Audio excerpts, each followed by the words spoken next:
ആദ്യ കാലങ്ങളിൽ പഠിച്ചു വന്ന രാഗങ്ങൾ നമ്മൾ ആദ്യമായിട്ട് സ്റ്റേജിൽ കയറി മനോധർമ്മം പാടിയിട്ടുള്ള രാഗങ്ങളൊക്കെ നമുക്ക് എപ്പോഴും മനസ്സിനോട് വളരെ അടുപ്പമുള്ളതായിരിക്കും. അപ്പോൾ അതുപോലെ ഒരു ഏതെങ്കിലും മാഷ്ക്കൊരു വളരെ മനസ്സിനോട് അടുപ്പമുള്ള ഒരു രാഗം നമുക്ക് വേണ്ടി കുറച്ച് നേരം ഒന്ന് ഞാൻ വേറെ രീതിയിൽ ചെയ്യാം. എനിക്ക് തോന്നുന്നത് റാൽഫി ഒരു ഒരു ഒരു പ്രോഗ്രഷൻ വായിക്കട്ടെ, അതിൻ്റെ മുകളിൽ ഞാൻ എന്തെങ്കിലും സൗന്ദര്യനും എല്ലാവരും കൂടെ ചേർന്ന് അങ്ങനെ ഒരു കാര്യം ചെയ്യാമെന്ന് വിചാരിക്കാം. ഒരു റാൽഫി ഒന്ന് വായിച്ചോളൂ.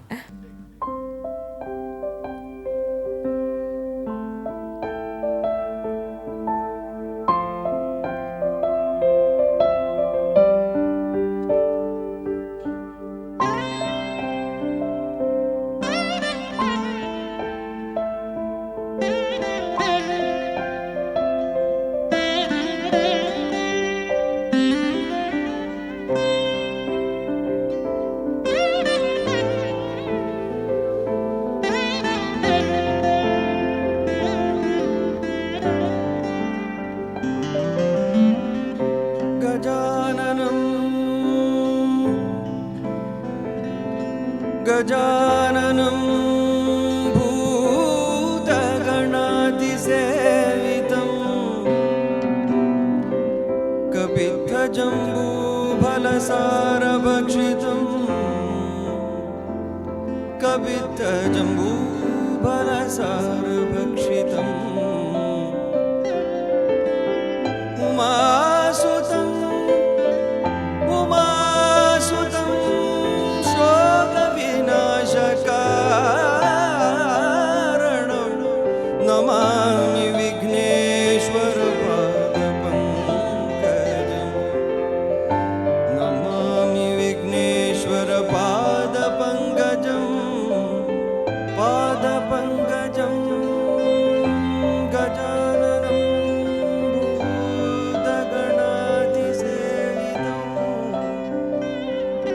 गजाननं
ഞങ്ങളുടെ ഷോയിൻ്റെ ഒരു വലിയൊരു ഭാഗമാണ് ഞങ്ങളുടെ മ്യൂസിഷ്യൻസ് റാൽഫിൻ, സൗന്ദരരാജ മാഷ്, അതേപോലെ തന്നെ രാജേഷ് ഏട്ടൻ ഫ്ലൂട്ടിൽ. അതിൻ്റെ ഒപ്പം മാഷിൻ്റെ പാട്ടും കൂടി ആയപ്പോൾ ശരിക്കും ഭയങ്കര ഒരു ഫീലിംഗ് സോ നൈസ്. ഇവിടെ മൊത്തം ഒരു പോസിറ്റീവ് എനർജി വന്നു ഇപ്പോൾ ഇത് കേട്ടപ്പോൾ. ശരിക്കും ഇപ്പോഴത്തെ ഒരു ട്രെൻഡ് അനുസരിച്ച് ഇപ്പോൾ ഒരുപാട് പേർക്ക് ഇപ്പോൾ കേരളത്തിൽ ഇപ്പോൾ കുറച്ച് വർഷങ്ങളായിട്ടൊരു എല്ലാവർക്കും ഒരു ഹിന്ദുസ്ഥാനിയിലേക്ക് തിരിയാനുള്ളൊരു ചായ്വ് പൊതുവേ വന്നിട്ടുണ്ട്.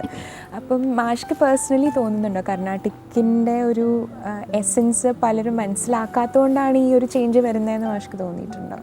ഇല്ല, അങ്ങനെയില്ല. ഇപ്പോൾ എന്താ വ്യത്യാസം എന്ന് വെച്ചാൽ, പ്രധാനമായിട്ടുള്ള വ്യത്യാസം ഹിന്ദുസ്ഥാനി സംഗീതത്തിന് കുറച്ചുകൂടി ഒരു മെലഡിക് കോമ്പണൻറ്റ് കൂടുതലാണ്, അല്ലെങ്കിൽ കൂടുതലാണ് എന്നുള്ളൊരു ഫീലിംഗ് ഉണ്ട്. അത് മെലഡി കുറവ് മതി കർണാടക സംഗീതത്തിന് എന്നുള്ളൊരു ഒരു മിത്തും നമ്മുടെ ഇടയിലുണ്ട്. വളരെ റോങ് ആയിട്ടുള്ളൊരു കാര്യമാണ്. ഇപ്പം നമ്മുടെ വലിയ സംഗീതജ്ഞരുടെ നോക്കുമ്പോൾ എല്ലാവരും ഹൈലി മെലഡിക് ആയിട്ടാണ് പാടിയിട്ടുള്ളത്. നമ്മുടെ പ്രാക്ടീഷണേഴ്സ് അതിനെ വികലമാക്കുമ്പോൾ അത് ഫോമിനെയാണ് എഫക്റ്റ് ചെയ്യുന്നത്. ഇപ്പം നേരത്തെ പറഞ്ഞ മാതിരി നമ്മളൊരു ഒരു ഒരു കർണാടക സംഗീതം ഭംഗിയായിട്ട് വേണ്ട ഗമകങ്ങൾ മാത്രം കൊടുത്ത് പാടുമ്പോൾ അതിന് അതിൻ്റെതായ ഒരു സൗഖ്യവും ഒരു സൗന്ദര്യമുണ്ട്. അതെ അതെ നേരെ മറിച്ച് ഹിന്ദുസ്ഥാനി സംഗീതത്തിൽ it is as complex as Carnatic. പക്ഷേ അതിൽ നമ്മളിപ്പോൾ രാഗം പാടുമ്പോൾ നമ്മൾ ഒരു സ്വരത്തിൽ നിലച്ച് പാടുക, ഇത്തരം കാര്യങ്ങൾ വളരെ പ്രധാനമാണ്. അപ്പോൾ അതായത് ഇപ്പോൾ സി തരൂ റാൽഫി. സ സ സരി ഗ പദ സ ദ പ ഗ രി സ മോഹനം. സരി സരി ഗ ഗ ഗ രി രി സ ദ സരി ഗ ഗ രി ഗ പ പ ഗ രി പ ഗ രി സ പ ഗ രി സ ദ സ രി. ഇത് നമ്മൾ കർണാടകയിൽ പാടുമ്പോൾ ഇത്രയും ഗമകങ്ങളുണ്ട്. ഇപ്പം നിന്നു കോരിയൂന,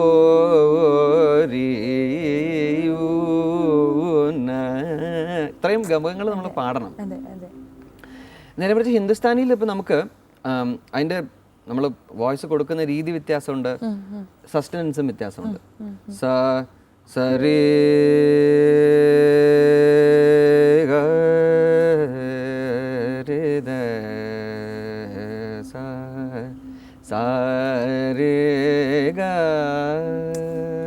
അപ്പോൾ സ്വരത്തിൽ കൂടുതൽ നമ്മൾ സസ്റ്റെയിൻ ചെയ്യുമ്പോൾ ആളുകൾക്ക് അത് ആസ്വദിക്കാനുള്ളൊരു സന്ദർഭം കിട്ടുന്നുണ്ട്, ഒരു സമയം കിട്ടുന്നുണ്ട്. അപ്പോൾ ആ ദൈർഘ്യം എന്ന് പറയുന്നത് നോട്ട് സസ്റ്റൻസിലാണ് ആളുകളുടെ മനസ്സിലേക്ക് ഈ രാഗം എത്തുന്നുണ്ട്.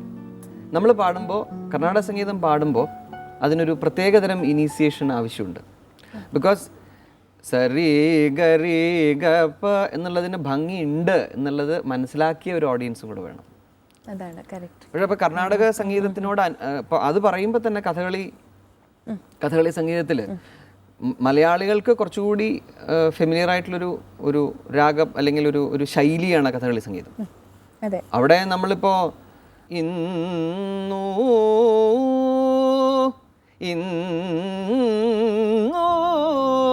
നമ്മളിങ്ങനെ ഗമകങ്ങൾ കൂടുതൽ പാടാറുള്ളവരാണ് നമ്മുടെ സംഗീത ശൈലികൾ.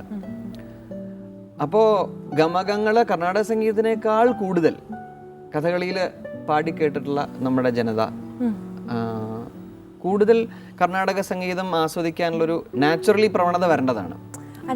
പക്ഷെ ഹിന്ദുസ്ഥാനിയിലേക്ക് നമ്മൾ അങ്ങനെ അതൊരു പക്ഷേ നമ്മുടെ കർണാടക സംഗീതജ്ഞരുടെ ഒരു പോരായ്മയായിട്ട് ഞങ്ങൾക്ക് പറയാൻ പറ്റുള്ളൂ, അല്ലാണ്ട് ഫോമിൻ്റെ പ്രോബ്ലം അല്ല. സോ ഐ തിങ്ക് നമ്മളത് ശ്രദ്ധിക്കണം, നമ്മുടെ ജനറേഷൻ. അതിലെനിക്ക് തോന്നുന്നത് വാസുദേവൻ സാറിൻ്റെ ഒരു കോൺട്രിബ്യൂഷൻ വളരെ വളരെ വലുതാണ്. കാരണം നല്ല പ്രൊനൗൺസിയേഷൻ. ഇപ്പോൾ കരുണ ചെയ്യുവാൻ എന്തു എന്ന് പാടുമ്പോൾ കരുണ ചെയ്യുവാൻ എന്തോ എന്ന് പാടേണ്ട ആവശ്യമില്ല, അല്ലേ? പക്ഷെ അത് എങ്ങനെയോ നമ്മുടെ അത് പലപ്പോഴും ഇപ്പോഴത്തെ കുട്ടികൾ പാടുമ്പോൾ ഇപ്പോൾ കോമ്പറ്റീഷൻസിനൊക്കെ അവരിരുന്ന് പാടുമ്പോൾ ശ്രദ്ധിക്കുക, അവരൊരു പ്രോബബ്ലി എനിക്കൊരു ടീച്ചറിനെ ഇമിറ്റേറ്റ് ചെയ്യുന്ന രീതിയിലാണ്. അതിൻ്റെ ഒരു എസൻസ് മനസ്സിലാക്കി പാടുക എന്നുള്ളതല്ല അവിടെ. അപ്പൊ നമ്മൾ എന്തു ചെയ്തു എന്നുള്ളത് എന്തു ചെയ്തു മതി എന്നൊന്നും ആവശ്യമില്ല. പക്ഷെ അത് സംഭവം നമ്മുടെ പാഠ്യപദ്ധതിയിൽ അത് വന്ന് കയറുന്നുണ്ട്. But it has to go. അതിൻ്റെ ഒരു നല്ല ഒരു ശ്രോതാക്കളെ സൃഷ്ടിക്കണമെങ്കിൽ ഡെഫിനറ്റ് ആയിട്ടും അങ്ങനത്തെ ചില എലമെന്റ്സ് മാറണം. തീർച്ചയായിട്ടും.